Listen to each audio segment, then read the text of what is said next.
வணக்க மக்களே. ஸ்ரீகாகுளம் மாவட்டம் பத்தினப்பட்டினம் அருகே உள்ள பழைய சீதா கிராமம். இங்கு வசிக்கும் 55 வயதான கோதேஸ்வர ராவ் என்ற ஆசிரியர் கனவுகளை தாங்கிய மனிதரின் வாழ்க்கை ஒரு உணர்ச்சி புயலாக மாறியுள்ளது. 1998ஆம் ஆண்டு இளைஞராக இருந்த கோதேஸ்வர ராவ் ஆசிரியர் தேர்வாணையம் டிஎஸ்சி நடத்திய தேர்வில் தேர்ச்சி பெற்றார். ஆசிரியராகி மாணவர்களுக்கு கல்வி புகட்டி நிமிர்த்தி நிற்க வேண்டும் என்ற கனவு அவருக்கு இருந்தது. ஆனால் சிலரின் முறைகேடு காரணமாக வழக்கு மன்றத்திற்கு சென்றது. அந்த ஒரு வழக்கு ஆயிரக்கணக்கான தேர்ச்சி பெற்றவர்களின் வாழ்க்கையை 27 ஆண்டுகளாக தடுத்து நிறுத்தியது. இந்த காத்திருப்பு கோதேஸ்வர ராவை முற்றிலும் உடைத்துவிட்டது. பெற்றோர் இறந்துவிட்டனர், உறவினர்கள் வெளியினர், வசிக்கும் பாழடைந்த வீடு தவிர வேறு எதுவும் இல்லை. சைக்கிளில் ஊர் ஊராக சென்று துணிகளை விற்று பல நாட்கள் விற்பனை இல்லை என்றாலும் வெறு வயிற்றுடன் தூங்கினார். ஏழ்மை அவரது உடலை மட்டுமல்ல, மனதையும் வாட்டியது. கிராம இளைஞர்கள் அவரை மாஸ்டர் என்று கேலியாக அழைத்தனர். அது ஒரு கனவில் கேலியாக மாறியது.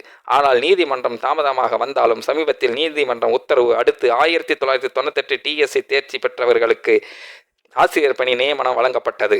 கோதேஸ்வர ராவின் வீட்டுக்கு அந்த நியமனம் ஆணை வந்தபோது அவர் முதலில் செய்தது அழுவது. வாழ்நாள் முழுவதும் பார்த்து கஷ்டங்களுக்கான கண்ணீர் பல ஆண்டுகளாக அடக்கி வைத்திருந்த ஆனந்த கண்ணீர் எவ்வளவு அழ முடியுமோ அவ்வளவு அழுது தீர்த்தார் என்று அவர் கூறினார். அந்த கிராமமே மகிழ்ச்சியில் திகைத்து. நாம் போடுற வீடியோ உங்களுக்கு பிடித்திருந்தால் நம்ம சேனலை அப்படியே சப்ஸ்கிரைப் பண்ணிக்கிங்க, பெல் பட்டனை கிளிக் பண்ணிக்கிங்க. அப்பதான் நான் வீடியோ போட்டதும் உங்களுக்கு நோட்டிபிகேஷன் வரும். கேலி செய்த இளைஞர்கள் இப்போது ஆச்சரியத்துடன் மாஸ்டர் என்று அழைக்கின்றனர். அவருக்கு புத்தம் புதிய செல்போன் பரிசளித்தனர். வியாபாரி ஒருவர் புதிய சட்டை ஜீன்ஸ் வாங்கி கொடுத்தார். ஞாயிறு வரை கண்டு கொள்ளாத கிராம மக்கள் இப்போது அவரை தூக்கி வைத்து கொண்டாடுகின்றனர். அவரது வாழ்க்கை கதை ஒரே நாளில் அவர் பிரபலமாகிவிட்டார்.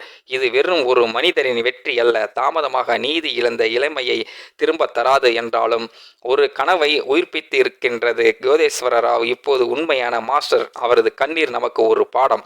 நம்பிக்கை ஒரு நாள் வெல்லும். இந்த கதை நம்மை உலுக்குகிறது. கஷ்டம் எவ்வளவு நீண்டாலும் ஒரு நியாயம் ஆணை எல்லாவற்றையும் மாற்றிவிடும் என்பதை கோதேஸ்வர ராவுக்கு வாழ்த்துக்கள். அவர் போன்ற ஆயிரக்கணக்கானோரின் கனவுகளை நிறைவேறட்டும்.